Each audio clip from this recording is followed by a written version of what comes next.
Sunday Night Production.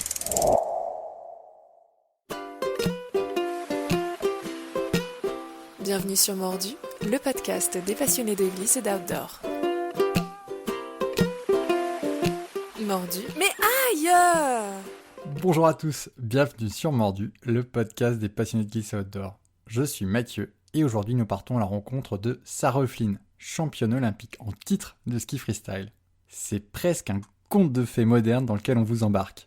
Rien ne permettait d'imaginer que Sarah gagnerait un jour les JO. Suite au divorce de ses parents, la jeune Sarah, qui était une skieuse occasionnelle, a déménagé en Angleterre. Pas vraiment le meilleur endroit pour le ski. Là-bas, elle se concentre sur la préparation d'études de médecine, puis obtient un diplôme en neurosciences. Elle n'a pas fait une compétition de ski avant ses 18 ans et deviendra pourtant championne olympique, après seulement 2 ans en équipe nationale. Même si l'histoire paraît incroyable, vous allez découvrir comment ses échecs précédents, dans un tout autre domaine, lui ont permis de développer un état d'esprit qui permet de scorer le jour J. C'est parti pour ce nouvel épisode de Mordu, Sarah Hoeflin, le plaisir en ligne de mire. Salut Sarah, bienvenue sur Mordu. Salut, merci. Je suis super content que tu sois avec nous. Alors t'es la deuxième championne olympique qu'on a sur le podcast. On a vu Edgar Gros-Piron précédemment. Et t'es la première à être championne olympique en titre. Pour ceux qui ne te connaissent pas, est-ce que tu peux compléter ma présentation ? Je viens de Genève, donc je suis une Suisse expatriée en France. Là, je suis sur Chamonix et je suis skieuse de freestyle. Je fais du slopestyle et du big air. J'ai fait 4 saisons ou 5 saisons, quelque chose comme ça. Non, j'attaque ma 5e saison en ce moment avec l'équipe suisse.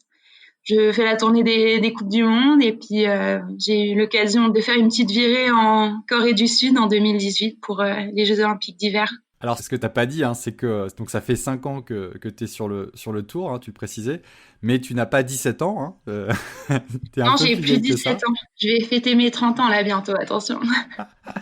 Et donc, ce qui est incroyable dans ton parcours, mais on va revenir dessus, c'est que toi, tu es arrivé super tard dans le ski professionnel et tu es championne olympique. C'est vraiment le truc qui est super original dans ton parcours, c'est cette arrivée super tard sur le tour et puis avec des résultats incroyables. J'ai un parcours qui est un petit peu atypique. Il y a eu un gros passage en Angleterre aussi, donc le ski, c'est pas un sport que j'ai vraiment pratiqué en fait en grandissant et c'est sûr que j'en ai fait pas mal quand j'étais plus petite, quand j'ai vécu en Suisse jusqu'à vers Genève, à Founet en fait, dans le canton de Vaud. Alors moi j'aimerais bien savoir, tu vas m'expliquer ça. J'aimerais bien savoir comment on devient champion olympique en 5 ans de carrière, même pas en 3 ans de carrière. Donc on va prendre depuis le point de départ. Donc toi t'es né en Suisse, t'as commencé à skier à 3 ans.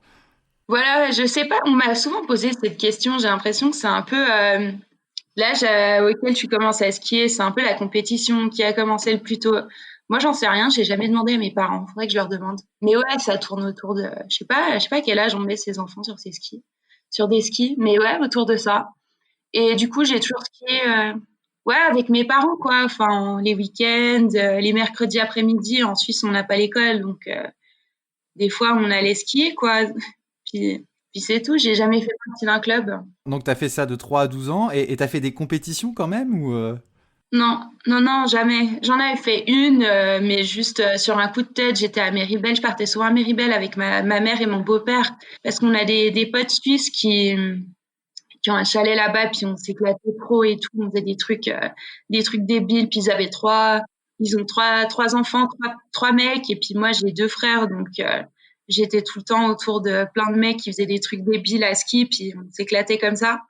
Donc j'ai fait pas mal de ski 1 ou 2 semaines par année, tu vois, un peu en mode touriste à 100%, mais on s'amusait beaucoup. Puis je me rappelle, il y avait une année, je sais pas, j'avais 10 ou 11 ans, puis il y avait une petite compète je sais même plus ce que c'était, slalom ou je sais pas quoi, enfin du ski alpin quoi. Puis je me suis lancée, mais j'ai dû faire avant-dernière, je me rappelle même pas, mais ouais, il y avait plein de petits, de clubs de partout, des parents qui poussaient, puis moi je me suis un peu ramassée, enfin je me suis ramenée comme ça avec ma vieille paire de skis, puis mes parents qui étaient tout contents que je teste ça, mais non, sinon j'ai jamais vraiment eu de cours de ski, et même maintenant en fait, j'essaie d'en faire maintenant parce que il faut bien que je me rattrape un jour.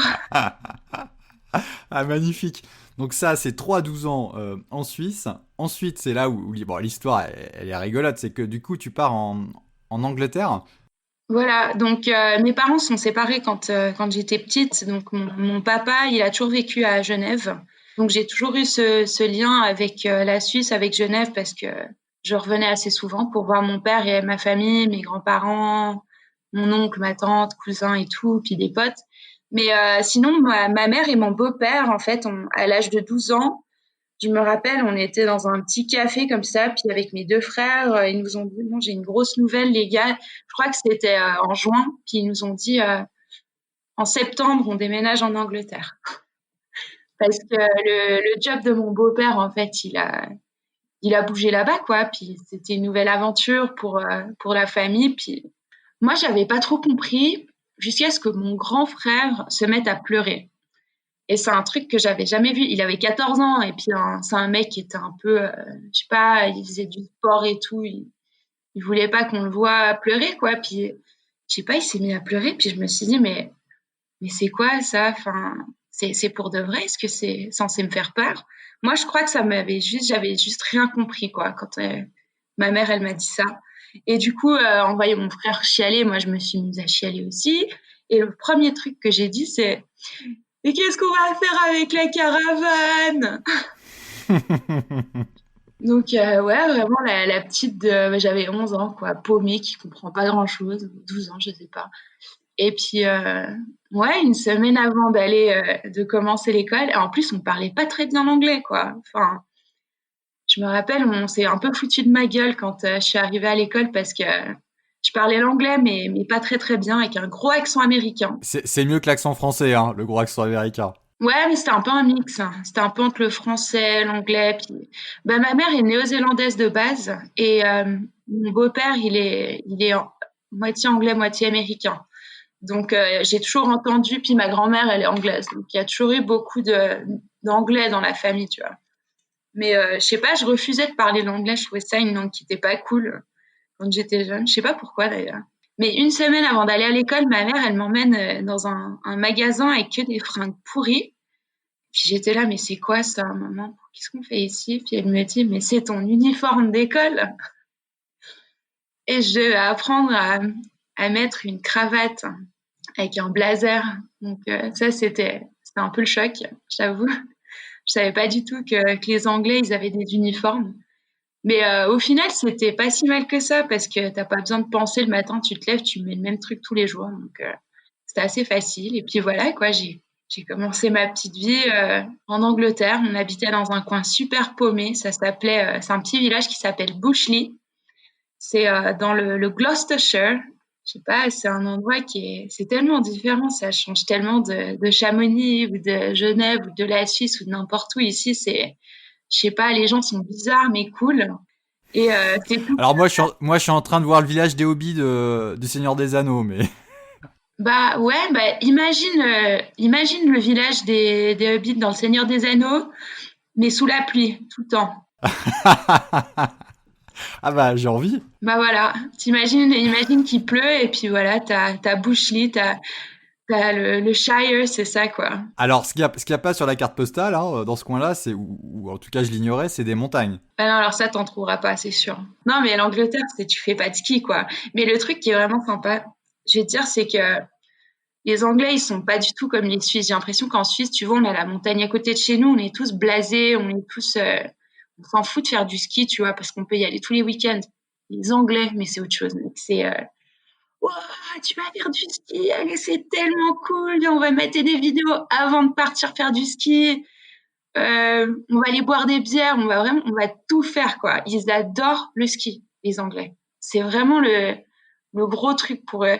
Et au final, en fait, c'est les Anglais qui m'ont donné cette joie pour le ski, en fait, que je connaissais pas du tout, tu vois. Avec les parents, ouais, c'est sûr que c'était trop cool. On se faisait nos 2 semaines à Méribel avec mon père, on allait skier à Flaine, mais bon, on partait la journée, puis je sais pas, on commentait sur l'état de la neige, tu vois. C'était un peu le truc. Ouais, ouais, la neige est bonne, ouais, elle est super bonne. Avec les Anglais, et la bière, elle est bonne, ouais, la bière, elle est bonne. Allez, viens, on va sortir, on va faire tous les après-ski, on va se faire toutes les pistes, je sais pas, on va faire des trucs cons, mais tout le long, puis ouais, je sais pas, c'est vraiment, une autre manière de faire du ski. Puis en fait, c'est ça qui m'a trop donné envie de faire plus de ski, d'aimer le ski, de comprendre vraiment ce que c'était on appelle ça le stoke, les Anglais. Je sais pas, c'est vraiment un autre monde. Donc voilà, je suis en Angleterre, je fais ma vie. Moi, le ski, c'était un petit truc. En fait, je voulais faire de la médecine, c'était mon gros truc. En Angleterre, tu as 1500 candidats, tu as 300 places, et puis faire partie des 300 premiers, déjà, faut être intelligent, faut avoir les meilleures notes, faut avoir, je sais même pas trop ce qu'il faut, tu vois, faut avoir plein de trucs derrière, faut être, je sais pas, le champion de l'école, faut avoir fait ci, faut avoir fait ça, faut avoir de l'expérience, mais je sais pas comment tu fais pour avoir de l'expérience à 16, 17 ans, tu vois. J'ai beaucoup bossé dans les hôpitaux quand j'étais plus jeune. Je prenais le bus tous les samedis matins, puis je partais à Cheltenham, donc qui était à une demi-heure de chez moi, c'est la ville qui était la plus proche. Il y avait un hôpital là-bas, et puis j'étais bénévole, j'aidais à refaire les lits, à prendre un petit peu d'expérience, mais pour poser ça dans ma candidature. Donc vraiment, ma vie, c'était de l'école, l'éducation, la médecine. Je faisais pas mal de hockey sur terre. Mais ce qui est intéressant de ce que tu dis sur la médecine, et c'est un truc que j'ai un peu lu des articles sur toi, regardé tes vidéos, t'as fait un TEDx super sympa. T'es assez fraîche, hein, voire très fraîche, très cool, le plaisir d'abord et tout ça. Mais t'es quand même une grosse taffeuse, quoi. C'est-à-dire que quand tu t'es dit petit, je vais être médecin, tu fais les stages, tu fais tout, quoi. Ah ouais, ouais, je me suis donnée dans tout ce que j'ai fait, dans toute ma vie. J'ai toujours donné à 100%. Je t'avoue que c'est pour ça que du moment où ça marche pas, et puis ça, je vais t'en parler, il y a plein de trucs où ça a tout simplement pas marché, mais là, tu prends cher. Mentalement, physiquement, enfin mentalement surtout, tu prends vraiment cher parce que t'as tout donné, quoi, pendant des années, t'as bossé que sur ça, t'as pris que du plaisir à faire ça, puis tout d'un coup, ça marche pas, puis il faut trouver autre chose, quoi. Faut trouver un moyen je sais pas, de sortir de son trou, de continuer à trouver du plaisir ou de recommencer tout simplement, et ça, c'est dur. Et quand t'as dit que médecine, ça avait pas marché, c'est que donc t'as fait les candidatures, t'as fait les dossiers, il y avait des tests peut-être, et t'as pas eu de place. La plus grosse défaite de ma vie, c'est que je sais pas pourquoi j'ai pas eu ma place en médecine. Et du coup, je me suis dit, je vais prendre une année sabbatique, donc une année avant de partir à l'Uni. Il y a beaucoup d'Anglais qui font ça, mais la plupart, ils partent en Thaïlande, ils vont faire des saisons de ski, ils vont s'amuser, je sais pas, ils vont se faire un peu de fric, tu fais un peu ce que tu veux. Moi, je suis restée chez moi, puis j'ai bossé pour l'ambulance. J'ai une place pour utiliser les ambulances, mais les ambulances blanches, mais c'était tellement cool. Et ouais, tous les matins, j'adorais ça. Je partais, puis je faisais des allers-retours. J'étais un peu chauffeur de taxi, mais je trouvais ça vraiment, vraiment cool. Mais j'ai fait ça pour l'expérience, tu vois, pour entrer en médecine, et j'ai toujours pas eu de place. Donc, défaite numéro 2, c'était une grosse claque, mais voilà. Et du coup, je crois que en fait, ça a changé quelque chose, en fait. J'étais tellement, franchement, limite déprimée, quoi. Je savais pas quoi faire. J'ai tout donné, j'avais eu tout ce qu'il fallait, puis j'ai pas eu de place en médecine. Et du coup, j'ai décidé de faire de la neuroscience. J'ai choisi la neuroscience parce que quand je suis partie aux US, j'ai eu la chance d'assister à une dissection d'une cervelle de quelqu'un qui avait, il me semble, Alzheimer ou quelque chose comme ça. Et j'ai pu voir ça et j'ai trouvé ça tellement fascinant, tellement intéressant de voir les différences physiques dans la cervelle de quelqu'un et puis de comprendre comment ça pouvait changer leur personnalité, leur manière d'être, que je voulais vraiment apprendre un petit peu plus là-dessus. Donc je me suis dit, voilà, je vais faire ça à la place de la médecine, mais toujours en me disant, c'est une entrée en médecine, quoi. Donc si je fais ça pendant 3 ans, après derrière, je peux faire encore 4 ans de médecine et puis devenir médecin. Et en fait, je suis partie à l'Uni, puis dans ma tête, je t'avoue, il y a un truc qui a un peu lâché. Je me suis dit, mais Sarah, amuse-toi, putain. Arrête de toujours de bosser, de tout donner pour la médecine. Peut-être que ça marche pas. Essaie de trouver des trucs autour. Essaie de trouver du plaisir dans des autres trucs. Et puis c'est là que le ski c'est devenu vachement important pour moi. Donc en fait, je voulais vraiment faire la semaine de ski avec les potes d'Uni. Et mon grand frère qui avait déjà fait l'Uni à Bristol, il m'a dit, mais Sarah, faut trop que tu partes, c'est tellement cool. Tu bois, genre, tu te lèves le matin, tu bois une bière avant de faire du ski, quoi. Tu skis toute la journée, puis tu fais de l'après-ski, puis tous les soirs, en fait, t'es tout le temps avec les potes, tu vas faire des soirées, puis en fait, c'est une semaine où tu dors pas, quoi.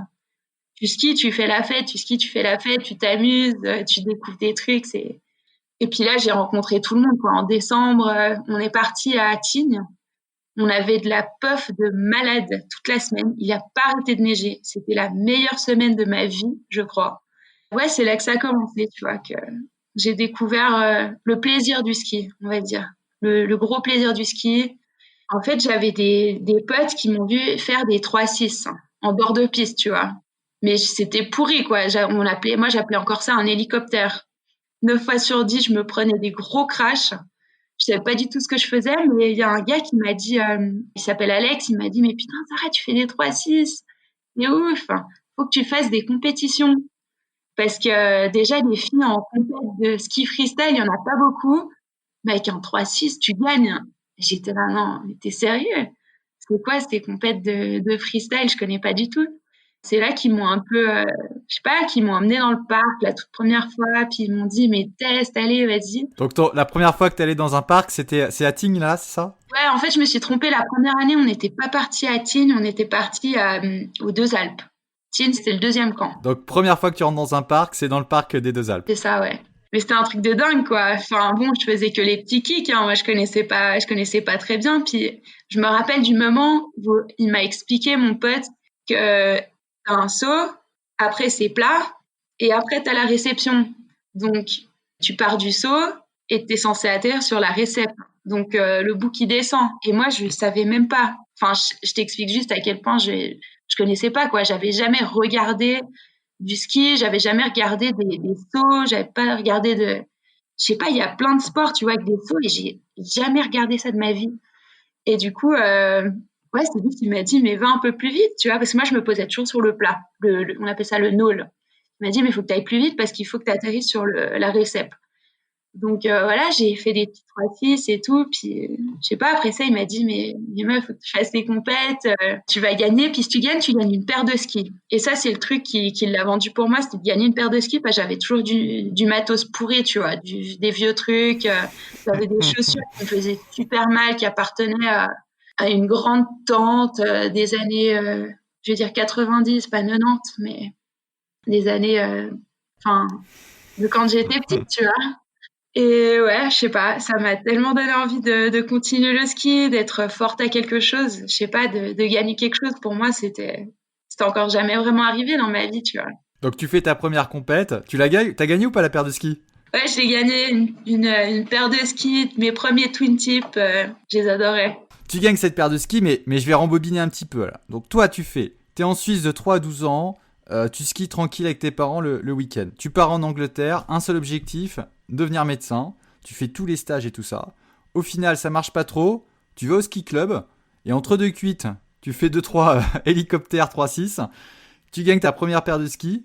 Et là, comment est-ce que, là, entre ce moment-là et quelques années plus tard, tu deviens champion olympique? Alors raconte-tout, qu'est-ce qui se passe là? J'ai commencé à faire beaucoup plus de ski, puis je me rappelle, on est parti à Gloucester sur un truc qui s'appelle je vais expliquer ça un petit peu mieux, du ski sur une pente qui est synthétique. Donc ça s'appelle une dry slope. C'est un tapis en fait synthétique et tu peux skier dessus. Ça marche assez bien d'ailleurs. Et à Gloucester, ils en avaient une avec un petit saut. J'ai fait mon premier backflip de ma vie sur des skis sur une dry slope, sur un tapis. Et après ça, en fait, j'ai un peu tout gagné. Et tu l'as posé le premier? Je l'ai posé. Alors, les deux premiers, ils étaient un petit peu à cul. Je me rappelle, je les ai appris en regardant des vidéos de backflip sur YouTube à skier. Et je refusais de regarder les vidéos de backflip qui marchaient pas, parce que ça, t'en trouves beaucoup aussi. Backflip fail. Je sais pas, ben, je me suis un peu lancée là-dedans, quoi. Puis il y avait un mec à ce moment-là qui me faisait un peu plaisir et du coup, j'étais en train de lui dire, ouais, je fais du ski, je suis super forte, je vais faire un backflip et tout.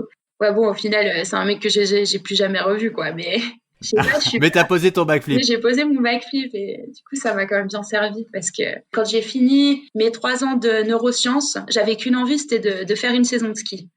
Parce qu'il y a tous mes potes qui me disaient, faut absolument que tu ailles faire ça, c'est trop cool, fais-toi plaisir, au moins une année, tu vois, tu fais un truc, une vraie année sabbatique. Et là, je suis partie à Tignes. Et en fait, de toute la saison, je me suis pas vraiment fait mal. J'ai commencé tout petit, j'ai fait beaucoup de parcs. Mais à nouveau, j'y connaissais rien du tout, quoi. J'avais pas de coach, j'avais pas de club, mais j'avais beaucoup de potes qui m'ont beaucoup aidé là-dedans, qui m'apprenaient un petit peu. Quand t'es arrivée en tant que fille la première fois sur le parc à Tignes, t'avais déjà des potes ou tu t'es un peu pointée toute seule Je me suis fait des potes dans le parc. Je veux dire, c'est pas compliqué. C'est une petite communauté, le ski freestyle. Et tu peux très, très bien te ramener dans un parc et puis te faire des potes super rapidement. Et j'ai passé beaucoup de temps dans le parc. J'ai fait beaucoup de ski. J'avais un petit job où je bossais que les week-ends. Donc, j'avais de la chance d'avoir pu trouver quelque chose comme ça. Ça m'a un peu financé mes semaines. Je bossais les samedis de 3 heures du mat jusqu'à 8 heures du soir. Donc, je faisais beaucoup d'heures, mais que un jour. Et du coup, ça m'a permis de skier 5 ou 6 jours par semaine. Et ça, je crois que ça m'a beaucoup aidé, on va dire, dans mon début de carrière parce que j'ai fait ça pendant 2 ans. Donc, j'ai fini ma première saison. Après, je t'avoue que je suis rentrée en Angleterre parce que je me suis dit en avril, puis j'avais toujours cette mentalité de la vie, c'est pour bosser, tu vois. Faut quand même, faut trouver un job, faut faire comme tout le monde. T'as eu ta saison de fun, maintenant tu vas trouver un vrai job. Et là, j'ai trouvé un job dans une entreprise pharmaceutique à Manchester. Je suis partie en avril, à la fin de la saison. J'ai même pas fini la saison, en fait, il restait 1 ou 2 semaines. Je suis partie un peu prématurément pour faire ce job. J'ai déménagé à Manchester, j'ai bossé dans un bureau, tu vois, le truc un peu standard où tu te ramènes à 9 heures du matin, tu termines à 5 heures, 5h30. Et au bout de 3 mois, j'ai réalisé que ça m'a pas du tout plu. J'aimais beaucoup Manchester. C'est un endroit qui est vraiment génial. J'avais de la chance parce que j'habitais à côté d'un indoor, quoi, donc d'un de ces frigos. J'allais tous les jours là-bas. Après le taf, j'avais déjà les skis, le casque, les chaussures de ski à l'arrière de la voiture. À 5 heures, je sortais, quoi. Je restais pas une seconde de plus au boulot. Je partais, je me faisais ma petite heure de route pour me faire 1 heure ou 1 heure et demie de ski dans ce frigo. Et voilà, je m'amusais, je faisais un peu plus de trempeau. Puis c'est là que je me suis dit, mais en fait, le ski, c'est quand même important pour moi. J'ai envie de refaire une saison de ski. Donc voilà, j'ai fait ça 3, 4 mois. Je suis partie, ça me plaisait pas, ce job. Et là, j'ai fait une saison de ski à Méribel. Et c'est cette saison-là, quand j'ai fait mes premières compétitions, en fait. Donc j'avais pris un petit niveau, j'avais appris à faire des switch sets. Donc 7-2, c'est 2 tours. Switch, c'est quand tu pars en arrière. J'avais appris à faire des 5-4, à graber un petit peu mes skis, à faire un truc un tout petit peu plus clean. Et du coup, ça m'a permis de faire ma toute première compète. C'était une Coupe d'Europe. J'avais fait 7e sur 14. Et j'étais la seule fille, en fait, à voyager, à faire cette compétition, qui avait pas d'équipe, qui était partie un peu seule, qui avait pas de sponsor, j'avais personne derrière, tu vois. C'était vraiment que moi et un pote à moi qui m'avait accompagnée, tu vois. Donc, en faisant 7e, je me suis dit, mais en fait, c'est pas trop mal, quoi. C'est pour quelqu'un qui est pas sponsorisé, qui est pas du tout encadré, c'est au milieu, quoi. Peut-être que j'ai quand même une chance tu vois, si je pousse un peu, si je me concentre là-dessus, d'en faire quelque chose. Donc, je fais ma saison, puis là, j'ai vraiment bossé, tu vois. J'ai repris un peu cette mentalité de Sarah, si tu bosses dur, tu peux y arriver. Ça peut marcher. Faut que tu t'entraînes comme une athlète. Même si j'étais pas athlète, je me suis dit, faut que tu fasses comme les athlètes. Parce qu'il y a rien qui t'empêche de faire ce que les athlètes font. Donc, d'aller au fitness, d'aller, ouais, à la salle de sport, de faire du trampoline quand tu peux, de poser des questions, parce qu'il y avait plein de coachs. Je m'entraînais à Val Thorens.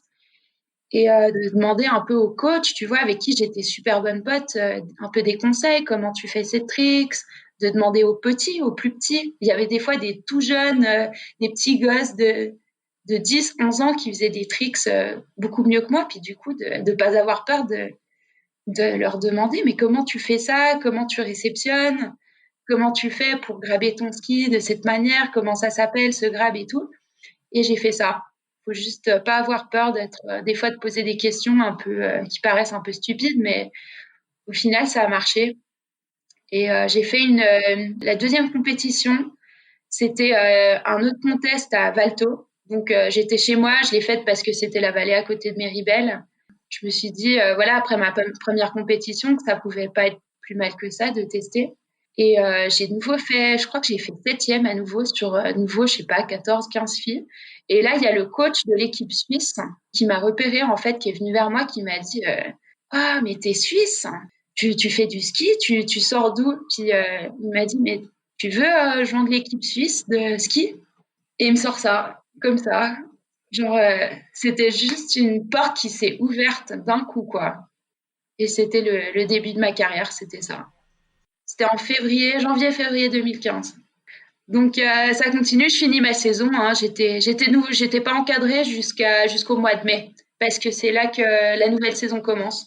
Donc l'équipe, ils ont continué à faire leur truc, moi j'ai continué à faire mon truc, je me suis entraînée. Mais je t'avoue, j'ai pas trop pensé à ça. C'était pas vraiment un truc ça m'a pas changé les choses, tu vois. Ça m'a pas vexé, enfin ça m'a pas, je sais pas comment t'expliquer. En fait, je sais pas, j'ai continué à vraiment à kiffer le ski, à m'amuser sur les skis sans me dire ok maintenant je vais être pro quoi. Et ça, ouais, alors ce qui est marrant, c'est que tu dis que tu l'as pas capté, mais ce que je trouve super intéressant dans ton parcours, c'est cet échec sur la médecine. C'est que tu as été super laborieuse, super sérieuse, et Mhm. j'ai l'impression que t'as pas eu le résultat qui escompté, quoi, ou que tu pensais mériter.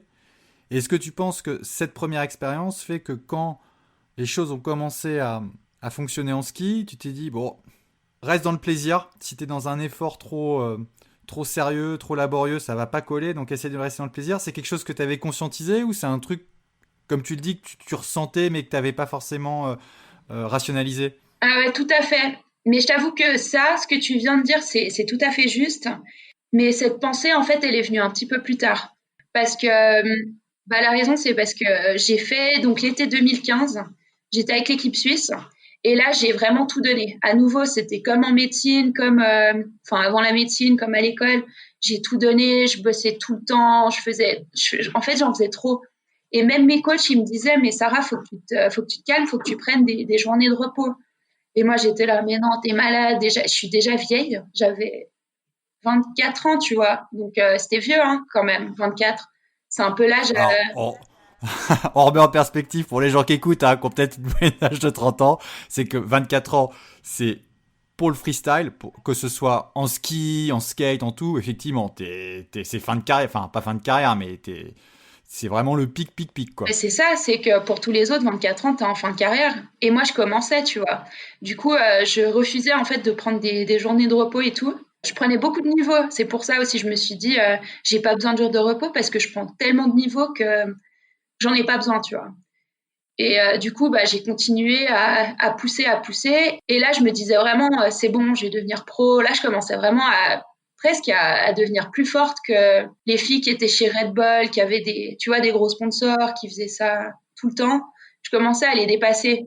Et puis, du coup, dans ma tête, je me suis dit, c'est bon, c'est comme la médecine, c'est dans le sac, quoi. Ça va marcher, ça va marcher. Et le 1er novembre 2015, j'étais en camp de ski avec l'équipe à Stubai, en Autriche. Je me suis cassé le ligament croisé. C'est une blessure qui met fin à beaucoup de carrières de sportifs, chez les sportifs. D'un jour à l'autre, c'est ma vie qui a explosé, quoi, devant mes yeux. C'était la grosse défaite. Franchement, je crois que c'était encore, excuse-moi, c'était encore plus dur de comprendre ça que la médecine. Ou tout aussi dur, je sais pas. Mais ça m'a vraiment mis Ouais, et dans puis le mal. c'était le deuxième, quoi. Donc à un moment, tu te dis, mais en fait, quoi que je fasse, ça va jamais marcher, en fait. Voilà. J'ai vraiment pensé que tout ce que je fais, à chaque fois que je fais un truc et puis que je bosse dur, que ça va pas marcher. Et du coup, c'est là que j'ai commencé à changer ma manière de penser et de faire comme ce que t'as dit tout à l'heure, où tu fais les choses, mais t'arrêtes de trop bosser, tu fais les choses pour le plaisir. J'ai commencé à penser un peu différemment, à prendre les choses différemment, à essayer de kiffer, de pas trop me prendre au sérieux, de pas me dire que les choses vont marcher. Et même maintenant, je j'arrive pas à le faire, quoi. J'arrive pas à dire que je vais faire une bonne saison. J'arrive pas à dire que j'irai aux Jeux Olympiques l'année prochaine parce que ça peut très bien ne pas marcher. Et d'ailleurs, j'ai dit à personne que je partais vraiment aux Jeux Olympiques, même à moi-même. Hein. Je me disais, les JO, j'y vais pas avant que je sois assise dans le vol, quoi, dans l'avion. Tu parles des Jeux de 2018, là. Ouais, c'est vraiment une autre manière de penser, d'essayer de pas trop regarder dans le futur, de pas trop, enfin, de vivre un peu au jour le jour. Et puis, ça marche beaucoup mieux. Enfin, ça a commencé à marcher. Je me suis dit, surtout à travers ma blessure, de prendre une chose à la fois, d'essayer de pas trop regarder dans le futur, de pas me dire que, pour moi, je me suis dit, je vais jamais être athlète, mais par contre, ce que je vais faire, c'est que je vais reprendre mon genou, quoi. Je vais me remettre bien, je vais faire du sport tout le temps, et ça, c'est le seul truc que j'arrivais à contrôler, en fait. C'est ce qui se passait sur le moment. C'était pas ce qui allait se passer dans le futur. C'est un truc qui est assez facile à contrôler, tu vois. Le taf que tu mets dans ce que tu as envie de faire. Et puis au final, si ça marche pas, au moins tu peux pas regretter. Ouais, surtout pour les gens comme toi qui ont un peu j'ai l'impression cette tendance à du bon élève quoi, de travailler jusqu'à l'épuisement quoi. Tu vois vraiment se dire ok, rappelle-toi pourquoi tu fais ça et relax. Te mets pas 10 fois plus de pression que les autres parce que c'est 10 fois plus à porter quoi. C'est ça. Tu te mets un peu moins de pression. Tu te dis que tu es là pour le kiff, pour t'amuser, pour apprendre surtout. Ça m'aide beaucoup de me dire je suis là pour apprendre. Surtout aux X Games ou enfin les grosses compétitions où je me dis ouais allez faut vraiment que je fasse un résultat. Je me dis non, tu prends ça un peu comme un entraînement quoi. T'essaies d'apprendre un truc nouveau et puis souvent ça marche quoi. Ouais, et puis je trouve que on est sur des sports qui sont assez particuliers aussi en termes d'ambiance, hein, parce que bon, il y a la pression que tout athlète a quand il s'est entraîné, qu'il y a des gens qui regardent, du public, mais aussi des proches, l'entraîneur et tout ça. Ça, tous les compétiteurs connaissent ça. Mhm. Mais je trouve que dans les sports de freestyle et tout ça, il y a l'ambiance là. Tu parles des X Games. euh, le truc est chauffé, mais à blanc, quoi. Il y a la musique, les lumières, c'est le fire, quoi. Ouais, c'est T'es dans une incroyable. arène, t'es dans un chaudron. Ah ouais ouais Et, ouais. et je pense que si déjà t'as la pression normale de l'athlète, plus le show, mais alors il y en a qui sont des showman, donc les mecs ou les filles, ça les galvanise. Mais je pense pour les gens qui sont un peu, qui subissent un peu la pression, et tu peux juste avoir les genoux qui claquent et jamais descendre la piste, quoi. Ah c'est sûr. Mais si t'as trop de pression, laisse tomber, ça marche pas. C'est beaucoup trop compliqué. Il y a tellement de trucs qui se passent, surtout des grosses compètes comme les X Games ou comme tu dis, hein, t'as la musique, t'as les gens, il y a tout le monde qui regarde, c'est à la télé, t'as les Les potes. rampes qui sont énormes. Ah ouais, les photographes de partout et tout, mais c'est un truc incroyable. Mais ouais, franchement, faut te dire, mais amuse-toi, quoi. Parce que si tu te dis, je suis là pour gagner, je sais pas. Enfin, il y en a, pour eux, ça marche, mais pour moi, ça marche pas du tout, quoi.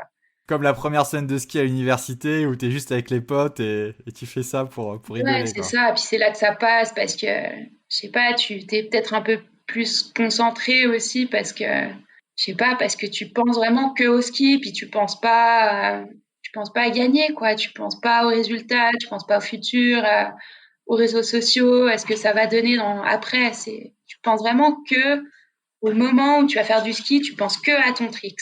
Alors moi, j'aimerais bien qu'on fasse un petit flash forward. T'es dans une équipe suisse, t'enchaînes les compètes, les X-Games, tu te qualifies pour les Jeux. T'es dans un rythme où tu te dis, allez, le plaisir avant tout. Qu'est-ce qui se passe à Pyeongchang, en Corée du Sud, la veille de l'épreuve des Jeux Olympiques? Comment tu passes la nuit? Mais je t'avoue que je me rappelle même pas. J'en parlais avec ma pote Mathilde qui a fait deuxième en slopestyle. Et vraiment, j'ai un gros blanc sur cette compétition. Je crois que j'étais tellement stressée, j'avais tellement peur. Et il y avait tellement de trucs qui se sont passés que j'ai un peu oublié toute l'expérience, hein. Je me rappelle que j'étais vachement stressée parce que j'avais assez mal, j'avais un peu mal partout. J'avais mal aux genoux, je m'étais fait mal au dos au premier trainings. Et en fait, il y a tellement de pression que, en fait, j'ai pas du tout kiffé. C'était une des seules compètes où j'arrivais pas à relaxer puis à trouver ce bonheur, quoi.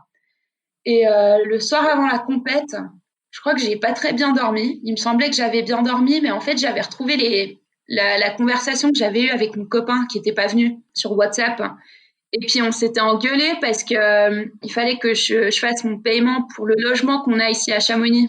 Et puis je l'avais pas fait, j'étais en retard. Puis il était là, mais Sarah, putain, faut que tu payes parce qu'on est en retard. Et puis j'étais là, mais mec, c'est le soir avant ma compétition des Jeux Olympiques. C'est 10 heures du soir. Tu peux dire à cette meuf qu'elle attend 2 jours. Et ouais, je crois que je sais pas, j'ai peut-être pas très bien dormi, mais peut-être pas si mal que ça. Et en fait, c'était plutôt le matin, quoi, le jour J. Je me rappelle, j'étais posée sur un télésiège. J'étais seule et je me suis dit, mais Sarah, c'est bon, t'es olympienne, c'est le jour des Jeux Olympiques, faut que tu relaxes. Enfin, faut que tu t'amuses, faut que tu souris. En fait, tu l'as eu tu y es quoi. C'est là, c'est maintenant, tu vas pouvoir faire la compète. C'est bon, t'es olympienne. Et puis là, en fait, ça m'a vachement relaxée parce que je me suis dit, ok, bah vas-y, maintenant c'est que le ski. Maintenant, je m'en fous du résultat, je m'amuse, je m'en fous si je fais première ou dernière parce que j'ai eu cette expérience d'être aux Jeux Olympiques et que c'est trop cool, juste d'être ici, de pouvoir dire ça dans ma vie. C'est inhabituel, c'est différent, c'est excitant, c'est trop bien. Donc, amuse-toi, fais ton meilleur ski, puis voilà. Je crois que j'étais la toute première à dropper. Donc, ça, c'était un autre truc que j'ai bien aimé. Je sais pas pourquoi. Je me suis dit, allez, t'es la première à dropper. Montre à tout le monde, à toutes les filles qui regardent ce que c'est le ski freestyle, ce que c'est le slopestyle. Montre-leur à quel point tu t'amuses, à quel point ce que tu fais. Parce que même mes potes, en fait, en Angleterre, ils savaient pas trop ce que je faisais, en fait. Ils savaient pas vraiment ce que c'était le ski freestyle. Donc, mes potes de Tewkesbury, de l'école, quoi. Et puis, je savais qu'elles étaient toutes en train de regarder et qu'elles savaient pas trop ce que c'était et je voulais leur montrer à quel point je m'amusais, c'est tout. Donc, voilà, j'ai fait mon ski, je me suis concentrée que là-dessus. J'ai vachement souri avant de dropper. À chaque fois, je fais ça avant de dropper, enfin, avant de faire mon run. Je m'arrête 2 secondes, je regarde tout le truc et je me dis, voilà, Sarah, amuse-toi, enjoy. Et puis après, je pars. Et là, j'ai l'impression qu'il y a mon cœur qui ralentit et puis là, je suis vraiment focus. Ce qui est assez rigolo, c'est que ouais, t'as réussi à poser, t'as fait un score sur un de tes runs qui était juste dingue, quoi. T'as fait presque le run parfait, je crois. Oh, c'était pas le run parfait. Loin d'être parfait d'ailleurs. C'est un run que je déteste aujourd'hui parce que je vois toutes les petites erreurs. Mais ouais, non, en fait, c'était grâce au switch double 900. Voilà, c'est une trick que j'avais apprise aux X Games 2 semaines avant. Et j'ai réussi à la poser dans un run de slopestyle qui est beaucoup plus compliqué. Et ouais, ça a marché. Et du coup, ça m'a quand même propulsé vers en première place, quoi. Ouais, parce qu'au X Games, selon les épreuves, mais t'as des épreuves de big air, donc en gros, tu as un tremplin, un saut, et tu peux te concentrer sur ce saut-là, et éventuellement tenter des figures Mm. plus engagées. Sur un run de slopestyle au JO, t'enchaînes des sauts, des rails. Donc aller caler une manœuvre super technique au milieu du run, ça demande et de la maîtriser super bien et d'arriver vraiment ultra calé Ouais. au bon moment, le bon timing, sur un parc qu'on connaît moins. Ouais, c'est sûr, c'est beaucoup plus compliqué. Et d'ailleurs, donc on avait 3 runs de finale. Le premier run de finale que j'avais fait, c'était sans double, donc c'était un run qui était safe, on va dire, qui m'aurait mise en troisième place d'ailleurs. Et deuxième run, j'ai tenté le switch double 9 sur la dernière table. Il n'a pas marché. Et le troisième run, je me suis dit, qu'est-ce que je fais? Est-ce que je repars enfin, je refais un run sûr, mais que j'essaie de faire super bien pour éventuellement essayer de prendre la deuxième place? Et puis, je me suis dit, à ce moment-là, je sais pas si tu te rappelles de cette émission sur TF1 qui s'appelle Le Big Deal. À Oh. la fin, quand tu pouvais choisir si tu voulais ouvrir le rideau et puis gagner le gros lot. Et il y avait tout le temps, il y en a qui disaient non, non, je vais garder mon prix un peu médium. Et il y en a qui étaient là, non, allez, vas-y, je suis là qu'une seule fois, je vais tenter, quoi, je m'en fous, quoi, je vais essayer de voir si je gagne la voiture. Parce que je suis là pour jouer. Et moi, c'était ça. C'était est-ce que je reteste ce switch double qui va sûrement pas marcher. Et si j'arrive à le poser, ça pourrait me faire une première place. Ou est-ce que je fais un truc safe et que je reste un peu peut-être rester dans les top 3. Et puis c'est là que je me suis dit, je prends le rideau. Allez, Vincent Lagaffe, big deal, boum, Allez, rideau. rideau. Et puis j'ai gagné la voiture. Une belle médaille d'or. C'est Avec cool. un run super bien noté et tout ça. Ouais. Ouais, Incroyable, ouais, incroyable. c'est sûr. C'était incroyable. Au moment où j'ai posé, je me suis dit, c'est bon, j'ai une médaille. Je m'en fous laquelle c'est, mais je crois que là, j'ai une médaille. Mais je pensais pas être la première place, hein. J'étais pas sûre parce qu'il y avait quand même 6 autres nanas qui passaient derrière, qui auraient pu me prendre ma première place, dont Mathilde Gremaud, qui est super forte, d'ailleurs qui est plus forte que moi, quoi. Mais voilà, elle a fait quelques petites erreurs et puis elle est restée sur son run. Et moi, je crois que je l'ai battu de 2 points, un truc comme ça. Donc là, tu gagnes, mais tu t'étais pas mis la pression. Je pense que personne t'attendait là. Je pense que toi non plus, tu t'étais pas dit que t'allais gagner les Jeux, t'allais être championne olympique. Mais derrière, t'as dû planer complet, quoi. Ouais, sur le moment, tu comprends pas trop, quoi. T'es là, bon, bah, c'est qu'une compète. Allez, tranquille, calme-toi. Mais je sais pas, ouais, en fait, c'est une compète qui a changé ma vie complètement. Parce que après ça, j'ai trouvé des sponsors. Enfin, j'avais pas énormément de sponsors, en fait. C'était ma 2e saison seulement avec l'équipe suisse. En revenant, donc j'avais la saison de blessure où je me suis cassé le croisé. Je suis revenue, j'avais fait une saison avec l'équipe suisse où j'étais tout le temps stressée parce que j'avais mal au genou et puis que c'était ma toute première saison et puis je savais pas trop à quoi m'attendre, mais j'ai quand même fait une super bonne saison, la première. Et la 2e saison, c'est là où je me suis dit, mais putain, des JO, ça va vite. Je suis déjà propulsée vraiment à l'avant je sais pas, d'une carrière de ski qui est énorme, quoi, au final. Il y a aussi un gros élément de chance, hein, j'ai l'impression, dans tout ce que je fais. C'est pas tout planifié, c'est pas. Bon, alors pour terminer, on arrive au bout de cet épisode. J'ai 2 questions pour toi. Moi, j'aimerais bien un peu. Tu me racontes un peu comment t'as 2 frères. Je sais qu'il y en a un grand frère. Le deuxième, il est plus petit ou il est plus vieux que toi? Non, il est plus petit. Il y a Julien et Elliot. Alors, j'aimerais bien savoir, Julien Elliott, là, quand t'as gagné les Jeux, mais qu'est-ce qu'ils t'ont dit? Mais ils devaient être comme des fous, quoi. La Ils étaient comme frangine des qui fous. déboule, qui gagne les Jeux. Raconte-moi ce qui s'est passé. Ah, mais il y a une vidéo d'ailleurs. Il y a une vidéo de ma famille qui était en train de regarder les runs. Et ça me fait assez rigoler parce que moi, j'avais déjà mon score de 91. J'étais en première place, puis il y avait les 5 ou 6 nanas qui étaient derrière moi. Et en fait, c'était quelqu'un qui a fait une vidéo de ma famille en train de regarder les autres filles et d'exploser de joie et de rire à chaque fois qu'une nana tombait. Et puis, je sais pas, moi, je suis une vraie athlète, tu vois, une sportive. Je veux que les filles posent quand même. Bon, c'est sûr qu'à ce moment-là, t'es peut-être pas joyeux qu'elles tombent, mais t'es quand même assez content que t'es toujours en haut du podium. Mais alors, ma famille ne le cachait pas du tout, quoi. Et quand la dernière fois est tombée, c'était l'explosion. Et la vidéo est tellement drôle parce qu'ils étaient là, genre, ouais, putain, trop cool, ouais. Mais c'est incroyable, quoi. Ouais, c'était un peu incompréhensible pour eux aussi. Enfin, la grosse joie, mais bon, après, tu te sens un peu mal, quoi, d'être joyeux parce que les autres filles tombent. Mais bon, voilà, c'est comme ça, c'est le sport. En tout cas, ça a dû être des bons moments et c'est vraiment incroyable. Ouais, c'est incroyable. Alors Sarah, on arrive à la fin de ce podcast. Pour terminer, j'aime bien demander à mon invité qui il aimerait bien écouter dans un prochain épisode de Mordu. Alors ce serait qui pour toi? Moi, j'aimerais bien entendre Lewis Hamilton. J'aime beaucoup la Formule 1, donc je suis assez passionnée. Puis j'aime bien, je sais pas, enfin, sa carrière aussi. Il a commencé, c'était un peu différent, on va dire. Il a commencé, il avait pas beaucoup d'argent, donc pour lui, il y avait beaucoup, beaucoup de boulot qu'il était obligé de faire quoi derrière pour arriver où il en est. Ah bah écoute, cool. En plus, il surfe un peu. Je vais lui envoyer un petit message sur Instagram. On va regarder s'il répond. Ouais, devant lui. Sarah, c'était super cool. J'adore ton histoire. J'adore ta personnalité. Un grand merci. Merci à toi. Et puis je te souhaite de continuer à kiffer et voilà. Et puis on verra où ça t'emmène. Et l'histoire est déjà incroyable. C'est trop cool. Bah, merci à toi. C'était un plaisir. J'espère que vous avez autant aimé que moi ce moment avec Sarah. J'ai adoré son histoire, son humilité, mais aussi toute cette philosophie de décontraction qu'elle a développée au fil des ans.